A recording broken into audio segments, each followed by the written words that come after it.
Hola jóvenes, el día de hoy vamos a ver el tema en referencia a una de las teorías más importantes para la biología, que es la teoría celular. Esta teoría es bastante joven.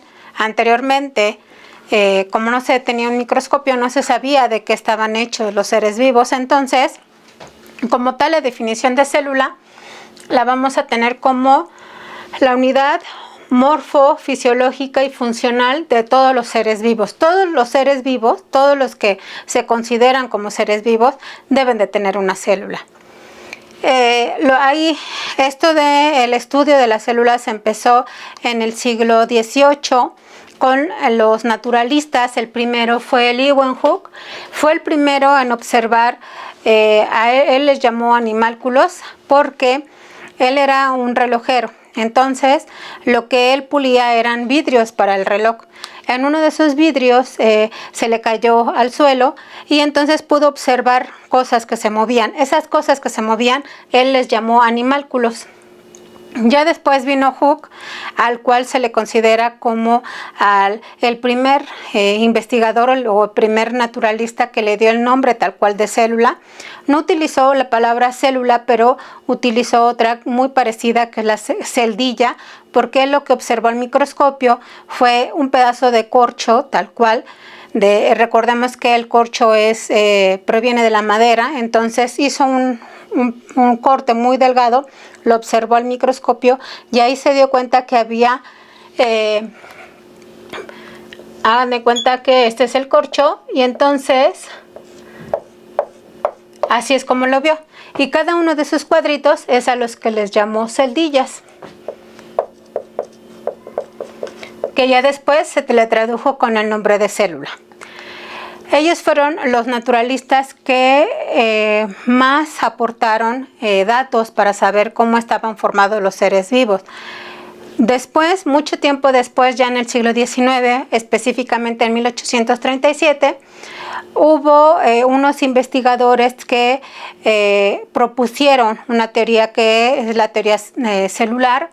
Los dos son alemanes, uno es Schleider y otro Schwann. Los dos son cada uno es de un biólogo molecular. Entonces, ellos lo que dijeron es que hay una teoría que habla sobre todas las células y cómo están conformados los seres vivos, y tiene 4 postulados. El primero es: todos los seres vivos tienen células, o todo lo que nosotros podemos considerar como seres vivos deben de tener células. La otra, las células son la unidad morfofuncional de todos los seres vivos. Bueno, si estamos hablando que son células, recordemos que cuando vimos los reinos, dijimos que una sola célula puede ser un organismo completo. Las bacterias, por ejemplo, son un organismo completo. Una sola célula es la que hace el proceso de reproducción, una sola célula se muere, una sola célula respira, todo lo hace una sola célula, ¿sí? Y las células se originan a través de una que ya existía. O sea, no pueden originarse células por medio de una creación divina o por medio de algo que no se tenía.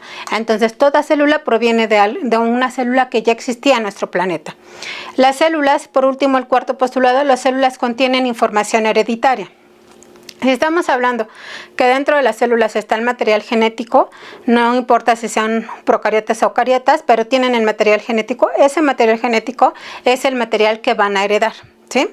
Y por último, pues sabemos que hay 2 tipos de células, unas que serían las procariotas, estas que no tienen núcleo, y es donde encontramos al reino de los Monera, que son todas las bacterias que tenemos, y otras que son las eucariotas, que recordemos que son las más actuales, y es donde tenemos a la mayor parte de los reinos, que tienen que ver con el reino protista, fungi, vegetal y animal.